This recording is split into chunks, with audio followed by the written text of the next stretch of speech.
Hi everyone, thank you for joining today for this UKCCSRC online meeting on flexible funding projects. Today we have two speakers who will share their research and their findings out of the flexible funding call. Dr. Kranthi Jonnalagadda from Cranfield University and Dr. Stavros Mikhailos from University of Sheffield. So I'll introduce our first guest, Dr. Kranthi Jonnalagadda, who will present his work on the CO2 transportation research, liquefaction of gas mixtures, and recovering of liquefaction cost. So Dr. Kranthi, as an introduction to our guest, has completed his bachelor and master degree in chemical engineering, and for his PhD, he worked in the field of cryogenics and cryocoolers. Specifically, he worked on the development of a boil-off reliquefaction system for helium cryostats. For the last 3 years, he has been working as a postdoc at Cranfield University, and currently he's working on projects related to carbon capture, desalination using concentrated solar power, and waste heat recovery. So without further ado, I would like to pass it to Kranthi, and the floor is yours. Thank you, Hisham. I will present our research related to CO2 transportation research, and about specifically the flexible funding is related to the recovering the liquefaction cost. So our team involved in this research is Dr. Kumar. He's the principal investigator for this project.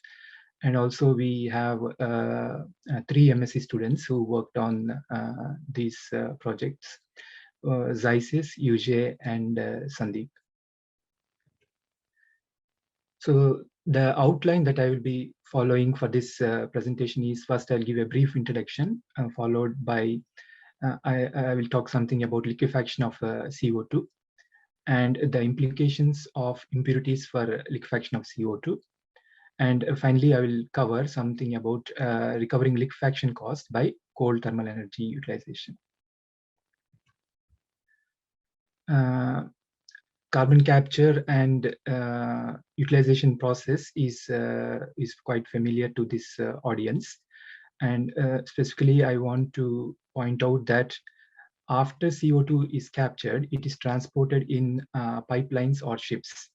So if for large scale transportation of CO2, pipelines or ships are used. Sometimes small scale transport can be in tankers, but we are concerned about large scale transportation.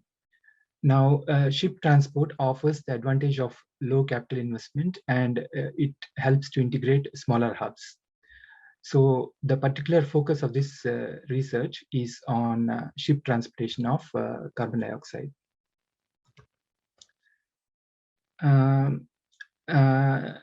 In 2018, the Department of Business, Energy and Infrastructure, Clean Growth Strategy team, released an action plan for carbon capture. And in that report, the BES mandated that mandated exploration of the role of CO2 shipping in reducing the cost of deploying CCUS. So they specifically wanted a fresh look into CO2 shipping. Concurrently, at the same time, in 2018, a report was published by Element Energy, and it was titled CO2 Shipping CO2 UK Cost Estimation Study. So based upon these two reading of these two reports, we set our research goals into as estimating the cost of shipping and identifying the opportunities and barriers to CO2 shipping. So those have been the research goals that have been driving our research. Now, specifically, if we look into the CO2 shipping chain, once the CO2 is captured, it is brought to a port where it can be liquefied, and then it is stored in, it is loaded into the ship, and the ship can transport it to another port where it can where liquid CO2 can be again gasified so that it can be transferred by pipelines to the storage site. Sometimes the ship can directly take the liquefied CO2 directly to the storage site, and then there at the storage site, it is gasified. It is reconverted from liquid CO2 into gaseous CO2 and then pumped into the CO2 storage site. So this is the overall CO2 shipping chain, and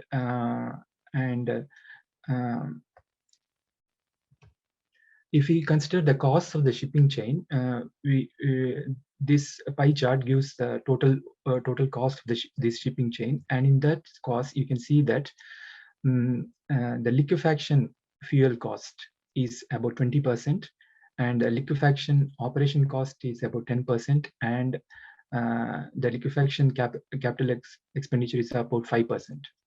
So other costs are all related to the shipping infrastructure. So you can see that out of the total cost, 35% of the cost is spent on liquefaction of CO2.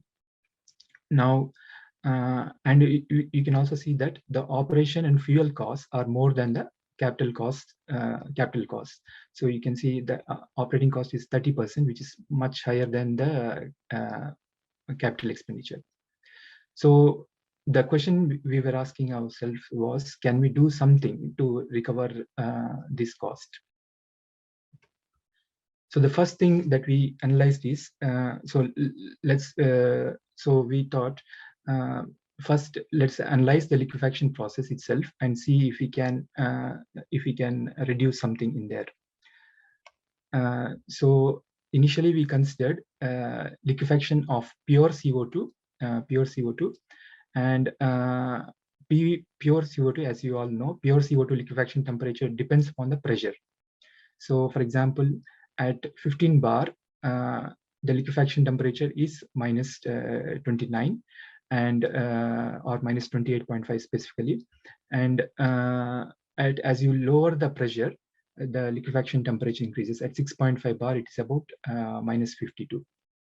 So this has implications for ship design, because if you want to carry liquid CO2 at 15 bar, then the ship has to be built for that pressure, and so it has implication for capital cost and the transport volumes.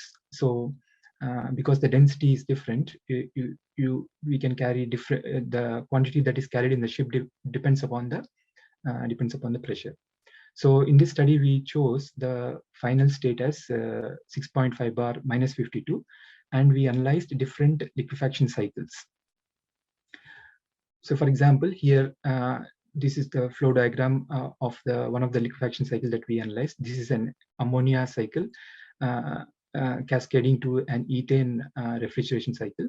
So this construction is straightforward. So you have a compression stages followed by a JT expansion stage, resulting in the cold liquid. The refrigerant gets cold, and then it produces lower temperature, which is again supplied to ethane cycle. And this cold is used to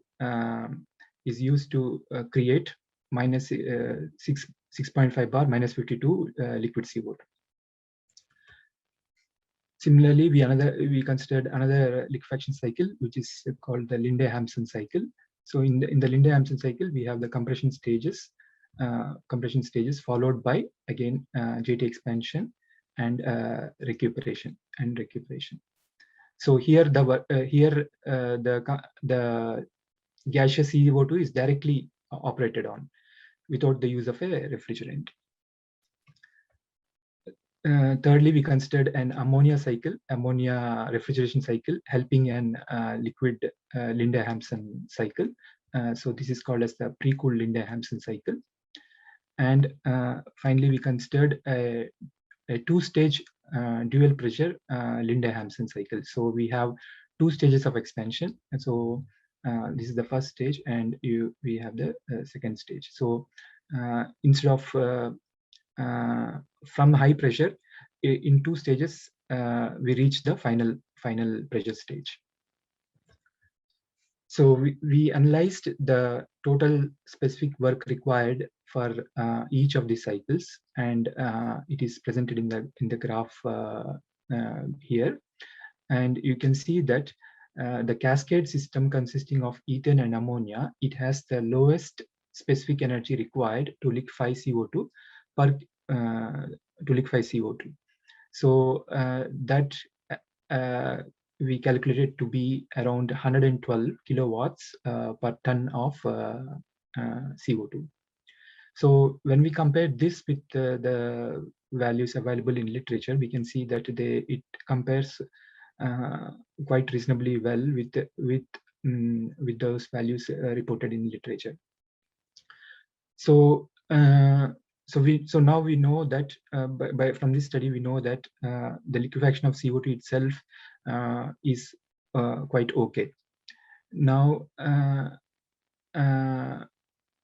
now if you want to know at what pressure we have to transport our liquid CO2, we can given an efficient liquefaction system, the overall cost depends upon the transportation pressure. And we know that the compression cost, there's a balance between the compression cost at any pressure. There's a balance between the compression cost and the liquefaction cost. And in addition to this liquefaction cost, we have to take the cost of the ship and the storage cost into consideration. So CO, he did an analysis of the overall shipping chain, and he found that 15 bar minus 28.5 condition is the overall optimum. So this is considering the liquefaction cost and the ship cost and all the overall cost. So this is the current understanding, and that 15 bar minus 28.5 condition is the optimal condition for transporting liquid CO2. We also considered, till now we have been considering only pure CO2, but we also considered what happens if there is if the gas has some of the impurities, because some of the impurities. So we analyzed that by developing an experimental setup. So the idea of the experimental setup is explained in this slide. We know that volume of any gas is a function of temperature and pressure, and you can write the partial derivatives in this fashion, and based upon the definition of compressibility and volume expansivity, you can derive that dP by dt at constant volume is beta by k. So beta is the volume expansivity and k is the compressibility. So you can see that the variation of pressure with temperature at constant volume is just a property of the gas. So what we did is we used our experimental setup to calculate, to measure this value dP by dt at constant V. So this is our experimental setup. We have a container for gas where we can fill in carbon dioxide along with say, suppose if you're investigating a mixture, you can fill in the carbon dioxide gas, and then you can shut off the vessel so that this volume remains constant, and we can measure the pressure inside the vessel, and we can measure the temperature inside the vessel, and then we varied the temperature of this vessel by cooling it down with liquid nitrogen.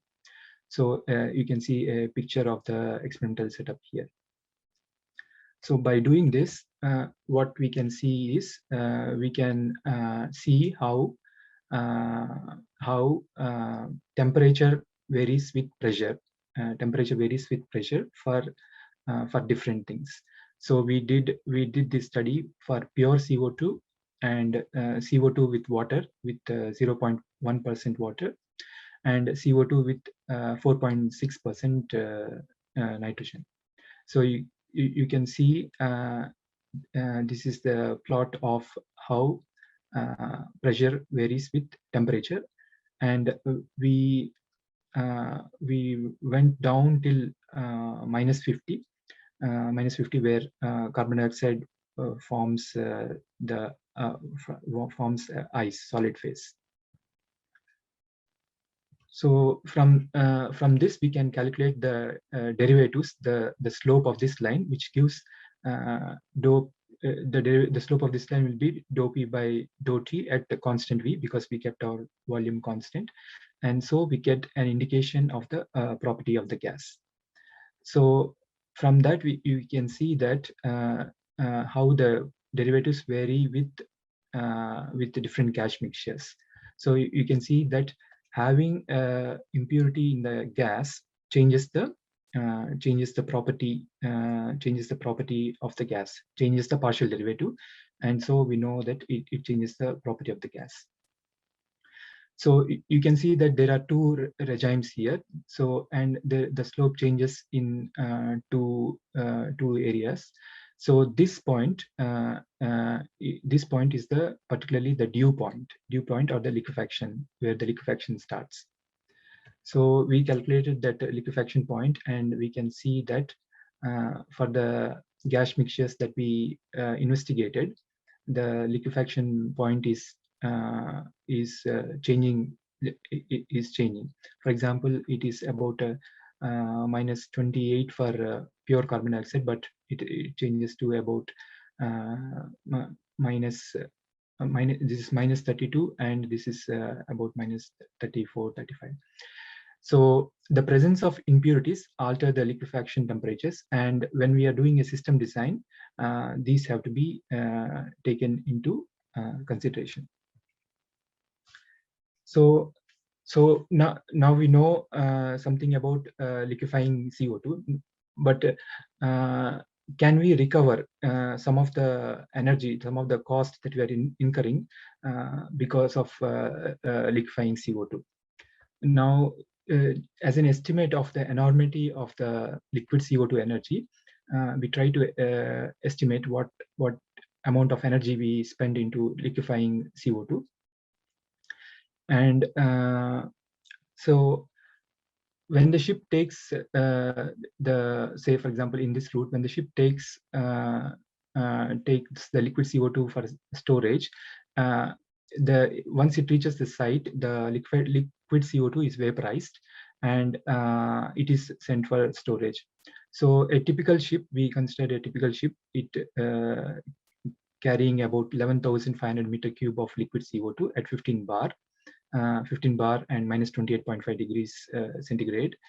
And if we calculate the amount of energy that is the cold energy that is available in that liquid CO2, it is about 1020 megawatt hours at minus 28.5 degrees centigrade. So that is, the ship is carrying an enormous amount of cold energy, and once it reaches the storage site, it is just vaporized by using the seawater.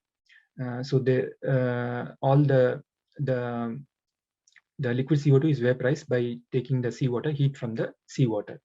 So that is a wasteful use of this this large amount of cold energy. So our idea was to use that liquid CO2 to run a heat engine.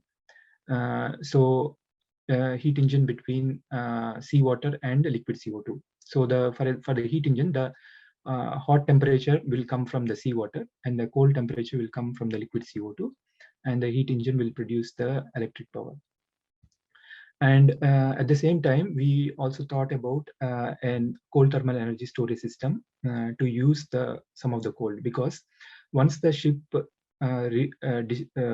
offloads all its liquid CO2 and it starts its travel back, the liquid CO2 container will start to warm up. So what initially was at minus 28.5, the container body will start to warm up. And once it reaches the loading site again, it has to be pre-cooled before liquid CO2 can collect into this container. So we thought maybe we can store some of the liquid CO2, the cold energy, and use that cold energy to pre-cool the ship container, So that was our goal, and we wanted to design this heat engine and design the cold thermal energy storage system, and to perform techno-economic and life cycle analysis. So, so first we considered the development of the heat engine. So first we thought about using liquid CO2 directly and passing it through the turbines to produce the power. So what we do is the liquid CO2 passes through a heat exchanger where it will get heated up to 20 degrees, and then it passes through the turbine, and then you have subsequent stages of heating and expansion till you reach the final state. And for this study, we chose the final state as 20 degrees centigrade and 1 bar pressure. But this need not be the case, because when you are going for sequestration, maybe we will need a certain pressure to put the gas in, put the CO2 into the storage site. So for this study, we considered 20 degrees centigrade and 1 bar condition, and we estimated that by this direct expansion scheme, we can get about 14.7 megawatts of power. So this whole volume, we assume that this whole volume of 11,500 meter cube will be discharged at the storage site in 24 hours. So in 24 hours, the whole ship will be discharged. The ship load will be discharged, and at the same time, there is a potential to produce 14.7 megawatts for 24 hours. But this scheme is not very efficient, because we are using the seawater to heat up this liquid CO2. So we developed a ORC, organic Rankine cycle, which can take this cold energy here. So that organic Rankine cycle can produce about 4.8 megawatts of power, and using isobutane as the working fluid. So we can see that combining this ORC and the direct expansion, a total of 19 megawatts of power can be developed for a period of 24 hours, which is the ship offloading period. So for each ship trip, we can recover 468 megawatts of power of energy, which is roughly equivalent to 46% of what is the cold energy contained in the ship. So if we develop some more ORCs for this stage and this stage, so we can increase the energy recovered, the cold energy recovered. So that is our current thinking about the heat engine. And we also try to design a cold thermal energy storage system for this utilizing the cold energy. So we considered each ship to carry 11,500 meter cube of liquid CO2. So once the ship is offloaded, we assume that we will have to cool 2 centimeter of the vessel, 2 mm of the vessel, and we estimated that to cool this 2 mm of the container vessel, we need about 44 kilowatt hour, and 44 kilowatt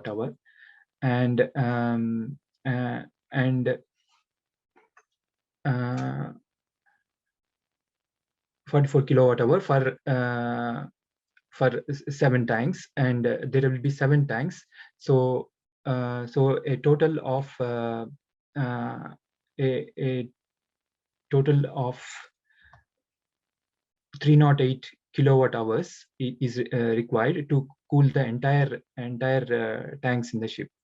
So the ship will carry 11,500 meter cube, and this 11,500 meter cube will be divided into 7 tanks.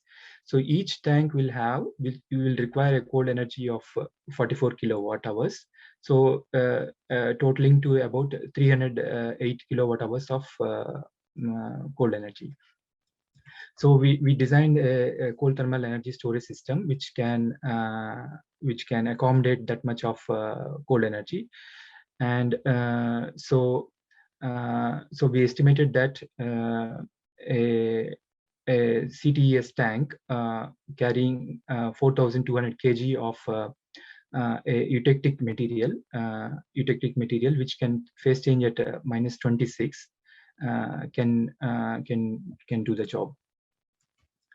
So we also developed different flow schemes to integrate the CTES with the liquid CO2 container. So basically, for charging the CTES, we just run our liquid CO2 through the CTES, and when we want to cool the empty liquid CO2 container, we pass nitrogen gas into the CTES, and so that gas can cool the empty container. So some of our team is also developing a experimental setup to investigate the PCM materials. So the conclusion is there is a significant potential for energy recovery from liquid CO2, and currently from our study we have estimated that 46%, close to 46% of liquid CO2 energy can be converted into electrical energy, and by implementing a 4,200 kg CTES, we can achieve pre-cooling of the liquid CO2 container. So the future work, we want to do an economic analysis of the proposed systems. So I want to thank our technician team at Cranfield University for helping in setting up the experiments. And I also want to thank the UKCCSRC for Scientific Council Collaboration Award and Flexible Funding 2020. So thank you for your attention. Any questions, please? Thank you very much, Kranthi. I think excellent presentation, and I can see the importance of this work to really implement the shipping chain, especially because liquefaction is such a big part of the energy penalty. So we have some questions from the audience. David Danacci, did you want to unmute yourself and ask Kranthi the question you typed in the chat? Thanks, Hisham, and thanks you, Kranthi, for your presentation. Yeah, my question was just about the energy recovery. Have you considered pumping the liquid CO2 first to a higher pressure, like 50 or 75 bar, and then expanding it and vaporizing it down to only 40 or 50 bar, so then you can maintain gas delivery pressure, because otherwise you have a significant penalty on the recompression for your sequestration? Yes, we have not considered pumping liquid CO2 higher pressure and bringing it back to a lower pressure. That's a good idea, and we can investigate that. So the question is now, what is the condition that we want at the storage site? So based upon that, we can decide how to proceed with the liquid CO2. Yeah, just to add on to the Kranthi, David, we are in discussions with the operators at the storage site. We don't have any clear picture of how they are injecting the carbon dioxide into the system, whether they are going into the upper pressure and then into the temperature, or the temperature and down to the pressure. We don't know that clarity, so we are in discussions with the operators on that aspect. Does it answer you, or you want to add something? Yeah, thanks very much. I guess the final delivery conditions are important. Yeah, so that would be something to confirm. Yeah. Thank you. And Kranthi, we have another question on hydrates from Nejat.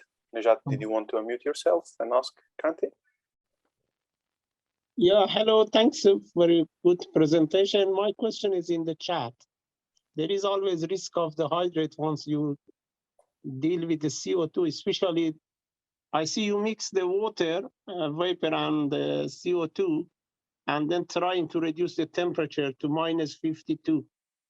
Yes. How made you sure that, maybe in the vessel, if the vessel was a steel or the vessel was transparent, there might be possible that a hydrate fall, and then you assume the volume is a constant. I think these assumptions, I just would like to make sure, have you checked this?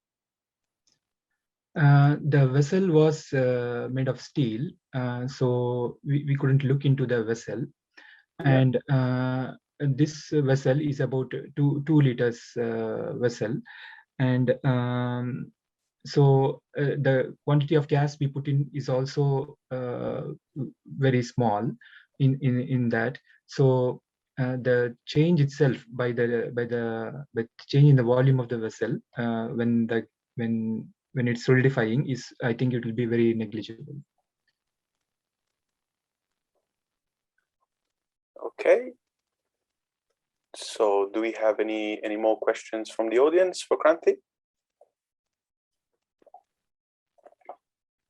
Okay, then. So I'd like to thank Kranthi again for the great presentation. And now we can move on to our next speaker.